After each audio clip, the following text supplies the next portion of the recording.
हाँ जी, तो दोस्तों welcome back to Bros and Banter. और आज की इस वीडियो में दोस्तों बार्सिलोना से रिलेटेड काफ़ी सारी अपडेट्स हैं। हम लोग बात करने वाले हैं कि बार्सिलोना के लिए कितना बड़ा दिन है आज। इलेक्शन 62,000 कैपेसिटी के साथ भाई कैंप नू, न्यू कैंप नू फर्स्ट टाइम खुलेगा। एंड भाई यहाँ पे सबसे बड़ी बात, सीविया के अगेंस्ट भाई हमें जो उन्होंने भाई हमको हराया था, जिस तरीके से 4 गोल मार के हराया था दोस्तों, अब हमें भाई कहीं ना कहीं रिवेंज लेना है against सीविया। But at the same time दोस्तों बहुत हैवीली रोटेशंस की न्यूज़ आ रही है, तो हम लोग उसके ऊपर थोड़ा डिस्कशन करेंगे। हम लोग साथ में बात करने वाले हैं यहाँ पे भाई दोनों के दोनों हमारी rivals Atletico Madrid and Real Madrid जीत चुकी हैं अपना गेम्स। क्या हो रहा है स्पेनिश फुटबॉल में, क्या क्या चीज़ें पकड़ रहे हैं यहाँ पे प्लेयर्स भाई एक दूसरे के, समझ में नहीं आ रहा। एक तरफ आर्सेनल वाले उंगली कर रहे थे, आर्सेनल वाले प्लेयर्स की उंगली हो रही थी, यहाँ पकड़ा जा रहा है। तो ये भी थोड़ा बहुत बात कर लेंगे इसके ऊपर। साथ में दोस्तों हम लोग बात करने वाले हैं इलेक्शन के ऊपर भी थोड़ी सी नज़र डाल लेंगे, और छोटी मोटी अपडेट्स हैं रिलेटेड टू प्लेयर्स, वो हम लोग यहाँ पे डिस्कस करेंगे। तो सबसे पहले लेट्स स्टार्ट विद द जुआन गार्सिया न्यूज़। दोस्तों यहाँ पे देखो दोस्तों, जुआन गार्सिया ने कल और परसों ट्रेन नहीं किया था विद द टीम। वो खाली जिम में आया, जिम में ट्रेनिंग करी और फिर वापस चला गया। एंड कहीं ना कहीं इसकी वजह से कंसर्न्स आ रहे थे बारसा फैंस के बीच में। बट द थिंग इज़ कि यहाँ पे भाई उसका लोड मैनेज किया जा रहा है। देखो दोस्तों, यहाँ पे आप देख रहे हो कि भाई डे 1 से जुआन गार्सिया ही खेल रहे हैं। जब वो इंजर्ड थे तभी यहाँ पे भाई शेज़नी आए थे, और उसके बाद जब से वो आए हैं तब से हर गेम यहाँ पे जुआन गार्सिया ने खेला, चाहे बात करें कोपा डेल रे, सुपर कप एंड ऑल भाई रहे, राइट। तो यहाँ पे भाई थोड़ा सा उनका लोड मैनेज किया जा रहा है इन टर्म्स ऑफ प्रैक्टिस। और ये चीज़ हमने भाई देखी है लामिन यमाल के साथ भी, उसको एक आधा प्रैक्टिस ऑफ दे दिया जाता है।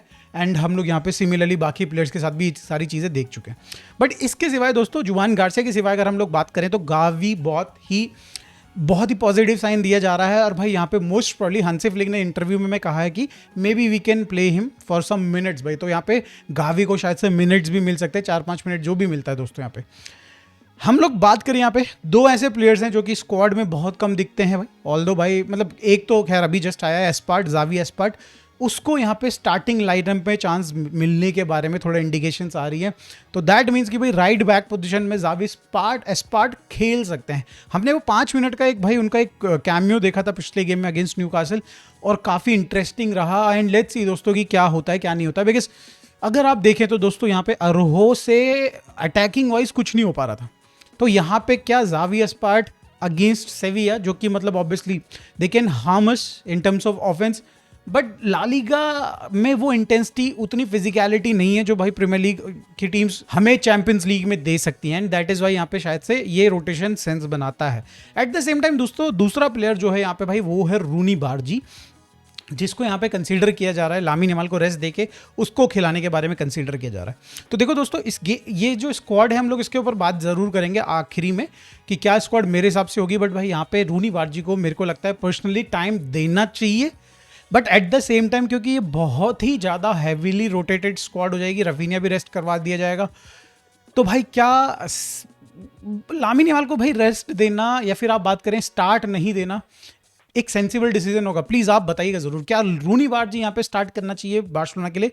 प्लीज़ बताइएगा ज़रूर। एक ऐसा राइवल है भाई सीविया, उनके अगेंस्ट हमारी हिस्ट्री रही है कि हम लोग भाई कभी कभी फंबल कर देते हैं। खैर दोस्तों, यहाँ से मूव ऑन करते हैं, बात कर लेते हैं एल्वारो कॉर्टेस के बारे में, जो कि इस समय पे बारसा मेन टीम और बारसा एथलेटिक के बीच में भाई झूला झूल रहे हैं। बारसा मेन टीम में वो स्क्वाड फिलर की तरह आ रहे हैं भाई, बेंच पे बैठ रहे हैं। And at the same time दोस्तों यहाँ पे बारसा एथलेटिक में वो कैप्टन है, और बारसा एथलेटिक के वो core members, core team player हैं बेसिकली। तो यहाँ पे भाई उनका कॉन्ट्रैक्ट जो है वो उसका यहाँ पे रिन्यूअल ड्यू है।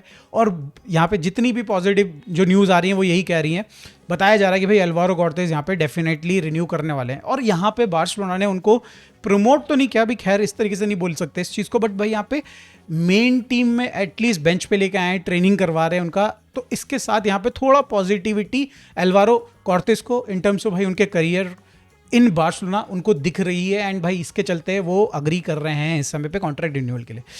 इस मैच में भी, सीविया वाले मैच में भी दोस्तों यहाँ पे बार्सिलोना के मेरे हिसाब से तो दोस्तों स्क्वाड में होंगे, वो बेंच पे होंगे।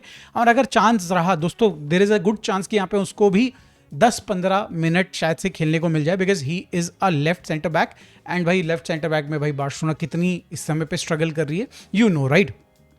एट द सेम टाइम दोस्तों एक ऐसा लोन मूव के बारे में इस समय पे बारसा फैंस बात कर रहे हैं जो कि अनसक्सेसफुल होता हुआ नजर आ रहा है। स्टार्टिंग बहुत ही बढ़िया रही थी, बट अब थोड़ा फेलियर की तरफ बढ़ता हुआ नजर आ रहा है। ये है दोस्तों इनियाकी पेना का यहाँ पे लोन मूव। एल्चे में उनको पिछले 5 गेम्स में स्टार्ट नहीं मिला है दोस्तों।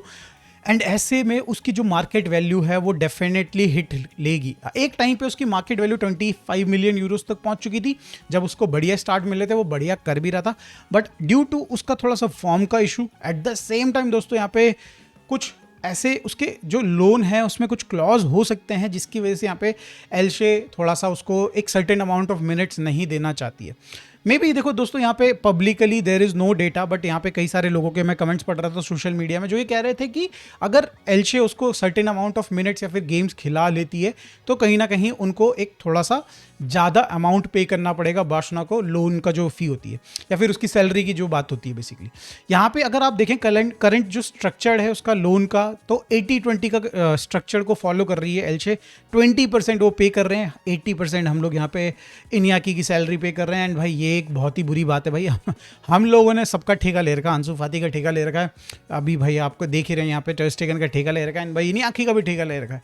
तो यहाँ पे भाई मोस्ट प्रॉब्ली बार्सिलोना इस समर में इनियाकी को सेल करने के बारे में 100% सोचेगी, चाहे कुछ भी वैल्यू मिल जाए, 12, 15, 20 जो भी मिल जाए दोस्तों, बट आई बिलीव भाई हमें सेल कर देना चाहिए। ऐसे भाई अगर हम लोग लोन पे भेजेंगे तो क्या फ़ायदा हो रहा है, या फिर हमारे भाई जो टर स्टेगन है एंड सेजनी है ये जाते हैं, देन तो भाई सेकंड गोल चॉइस गोलकीपर बन सकते हैं, वो कोई प्रॉब्लम नहीं। अब देखो दोस्तों हम लोग यहाँ पे बात करें तो इलेक्शन के ऊपर बात करते हैं। यहाँ पे भाई बताया जा रहा है, रिपोर्ट्स ये आ रही हैं कि काफ़ी क्लोज मामला आ चुका है। 60 to 65% लपोर्ता जीत रहे हैं, 35% से लेके 40% यहाँ पे फॉन्ट जीत रहे हैं। एंड ऐसे में दोस्तों जो जावी का जो इंटरव्यू था, जावी की जो पास्ट स्टेटमेंट्स है दोस्तों, उसका इम्पैक्ट बहुत ज़्यादा हुआ है। But at the same time आप देख रहे हो कि भाई यहाँ पे लामिन यमाल जैसे फुटबॉलर्स वो लपोर्ता के साथ फोटो पोस्ट कर रहे हैं इंस्टाग्राम पे दिल लगाए हुए, तो दोस्तों उससे कहीं ना कहीं लपोर्ता का केस थोड़ा और बेटर होता हुआ नजर आ रहा है। हांसी फ्लिक का फैक्टर बहुत बड़ा है लपोर्ता के केस में, जहाँ पे हांसी फ्लिक ने बोल दिया कि मेरा जो फ्यूचर है इट इज़ लिंक्ड विथ लपोर्ता, का लपोर्ता आएगा तो मैं रहूँगा, वरना मेरा भी पत्ता साफ समझ लेना।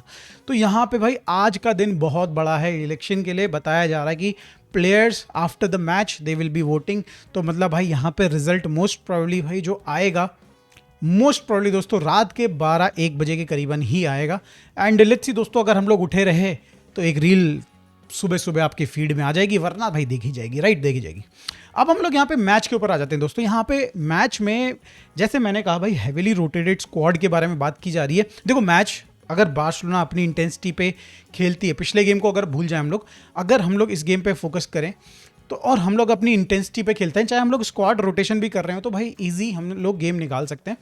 बट अगर हमने कहीं पे भी इंटेंसिटी डाउन रखी तो भाई ये हमारे लिए घातक साबित हो सकता है। बिल्कुल दोस्तों घातक साबित हो सकता है। जैसे आजकल वॉर की टर्मिनोलॉजी चल रही है ना भाई, उसी तरीके से बोल रहा हूँ।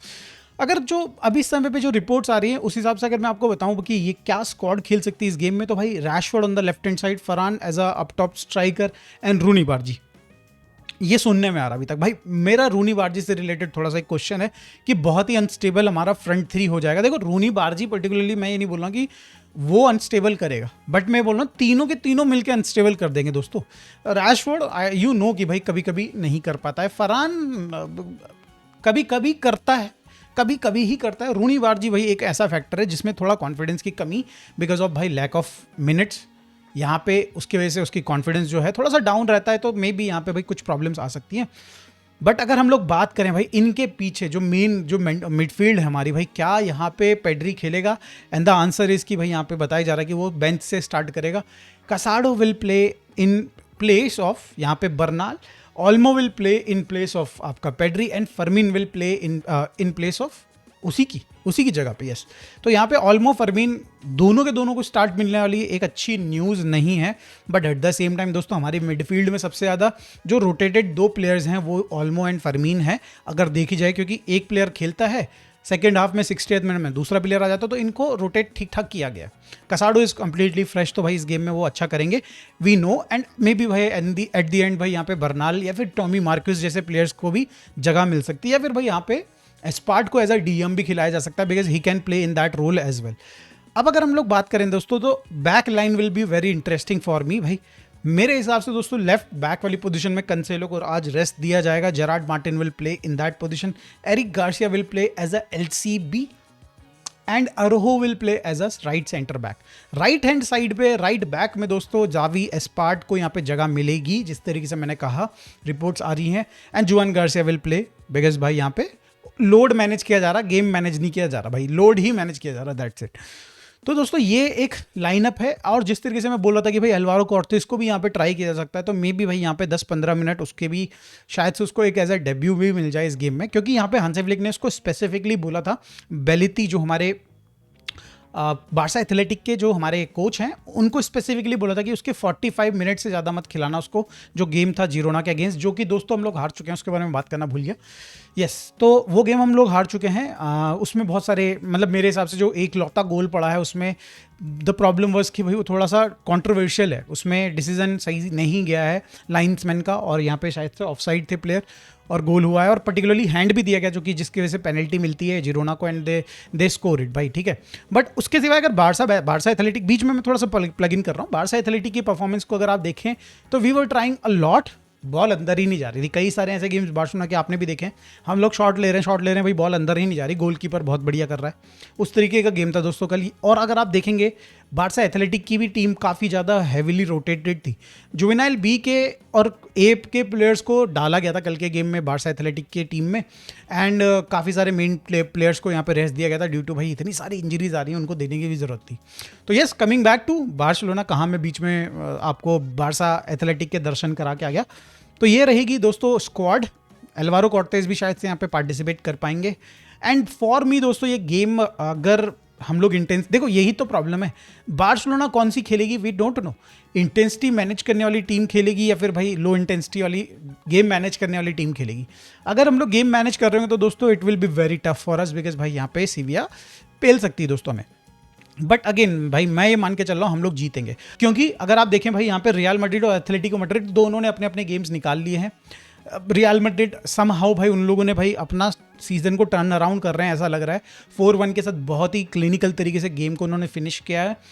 और भाई यहाँ पे आर्बेलोला, यहाँ पे भाई साहब अपनी जो उनकी जूनियर टीम है, बी टीम है, वहाँ से प्लेयर्स खींच के लेके आ रहे हैं, बिकॉज उनके जो मेन प्लेयर्स हैं वो उस तरीके का गेम खेल नहीं पा रहे due to injuries and lack of intensity. तो भाई बादशाह को भी गेम निकालना होगा अकॉर्डिंग टू मी दोस्तों। अगर हम लोग एवरेज गेम भी खेलते हैं तो इस गेम में दोस्तों मेरे को पर्सनली लगता है कि आज हम लोग भाई क्लीन शीट मेंटेन करने वाले हैं 2-0 के साथ दोस्तों, ये गेम खत्म होगा। आप लोगों को क्या लगता है कि भाई जावी एस्पार्ट का जो एक डेब्यू बोले ला लीगा के अंदर, वो किस तरीके से जाने वाला है? प्लीज कमेंट में जरूर बताइएगा। मिलते हैं दोस्तों नेक्स्ट वीडियो में और इस मैच की लाइव स्ट्रीम में। Thank you so much for watching, bye for now.